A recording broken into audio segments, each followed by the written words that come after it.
حضرت ابو ہریرہ رضی اللہ تعالیٰ عنہ سے روایت ہے کہ رسول اکرم صلی اللہ علیہ وسلم نے فرمایا، قیامت کے دن 7 قسم کے شخص ایسے ہوں گے جن کو اللہ تعالیٰ اپنے سایہ میں رکھے گا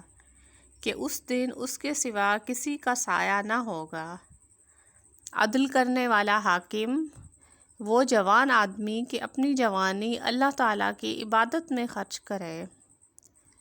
وہ شخص جس کا دل مسجد میں لگا رہے،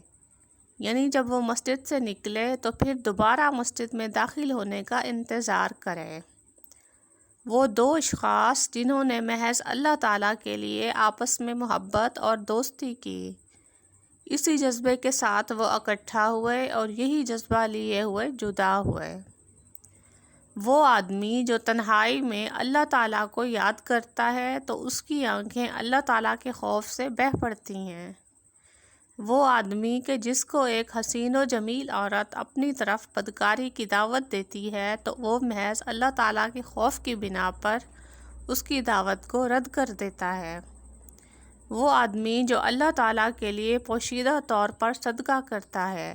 یہاں تک کہ اس کے بائیں ہاتھ کو بھی خبر نہیں ہوتی کہ دائیں ہاتھ نے اللہ تعالیٰ کی راہ میں کیا خرچ کیا ہے۔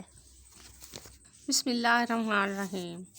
حضرت ابو ہریرہ رضی اللہ تعالیٰ عنہ سے مروی ہے کہ نبی کریم رؤوف الرحیم صلی اللہ علیہ وسلم نے ارشاد فرمایا کہ 7 تباہ کن گناہوں سے بچو۔ لوگوں نے پوچھا، اے اللہ کے رسول صلی اللہ علیہ وسلم، وہ کون سے گناہ ہیں؟ تو آپ صلی اللہ علیہ وسلم نے فرمایا، اللہ کے ساتھ کسی کو شریک کرنا، جادو کرنا، ناحق کسی آدمی کو مار ڈالنا، سود کھانا، یتیم کا مال ہڑپ کرنا، میدان جہاد سے بھاگ جانا، مومن اور بھولی بھالی عورتوں، پاک دامن عورتوں پر تہمت لگانا۔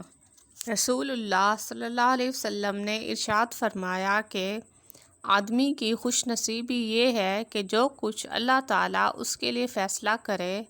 وہ اس فیصلے سے راضی ہو اور اس پر قناعت کرے۔ آدمی کی بدبختی یہ ہے کہ اللہ تعالیٰ سے خیر اور بھلائی کی دعا نہ کرے، اور آدمی کی بد نصیبی یہ ہے کہ اللہ تعالیٰ کے حکم اور فیصلے پر ناراض ہو۔